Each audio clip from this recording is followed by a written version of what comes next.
किसी भी तरह की तानाशाही और गुंडागर्दी ये देश बर्दाश्त नहीं करेगा। हम इम्पोर्टेंट नहीं है, आम आदमी पार्टी इम्पोर्टेंट नहीं है, देश इम्पोर्टेंट है। हम इसी भावना के साथ गठबंधन में भी आए और गठबंधन में रहते हुए भी अपनी जी जान लगा दी कि गठबंधन जीते। मैं अगर आपको कहूं कि आम आदमी पार्टी को इन्होंने, भारतीय जनता पार्टी ने ये चुनौती दी थी कि इस चुनाव के पहले पहले आपकी पार्टी तोड़ देंगे, आपको खत्म कर देंगे। लोकसभा के नतीजे आ चुके हैं और नतीजा अब पूरे देश के सामने है।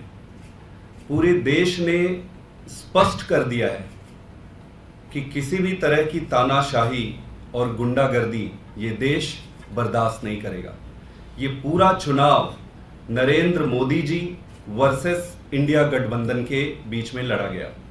अगर आप नतीजे देखेंगे तो नरेंद्र मोदी जी की पार्टी को, भारतीय जनता पार्टी को पिछली बार से 63 सीटें कम मिली है और भारतीय जनता पार्टी की बहुमत भी नहीं आ पाई। दूसरी तरफ इंडिया गठबंधन को आप देखेंगे कि इतने कठिन परिस्थितियों के बावजूद, जहां कई मुख्यमंत्रियों को जेल में डाला गया, कई लोगों के ऊपर रेड कराई गई, सारी एजेंसियों को अपने कब्जे में करने के बावजूद इंडिया गठबंधन ने बहुत अच्छा परफॉर्म किया है।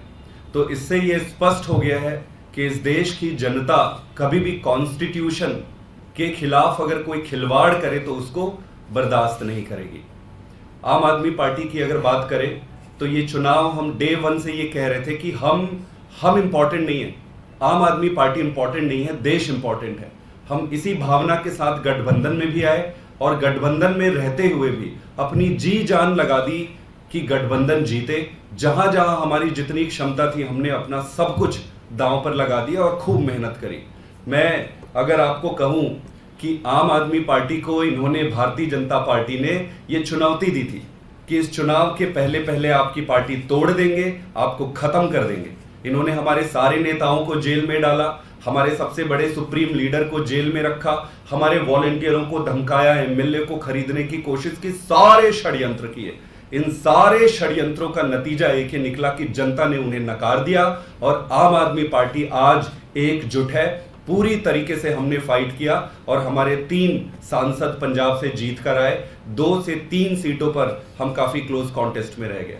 अगर आप देखेंगे इसका नतीजा ये हुआ कि आम आदमी पार्टी आज मजबूत है, पूरी तरीके से मजबूत है और संघर्ष के लिए तैयार है।